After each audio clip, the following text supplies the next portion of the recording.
पावस एक पडप म्हणून कविताच बरोवंक जाता आनी त्या कवितेचो आस्वाद हो पावस पळयता आसतना घेवपाक जाता. म्हापसा अशें भिजत आसा.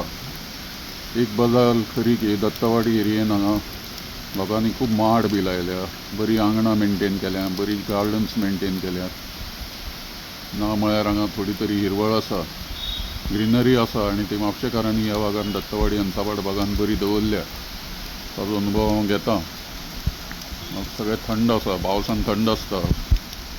मागीर इल्लो इल्लो बोवाळ श्रावण येतकीच सुरू जाता, उत्सव सुरू जातात. लावडस्पिकर सगळें किर्तन भजन लादायन हें सगळें सुरू जाता. पूण आतां तरी हो पावसाचेंच किर्तन भजन अभंग ओवी सगळें पावसाचें आतां आमकां पळोवपाक मेळटा.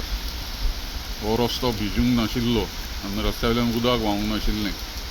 आतां तें उदक बरें करून व्हांवता आसतना पळोवपाक मेळटा आनी बरें दिसता जिवाक.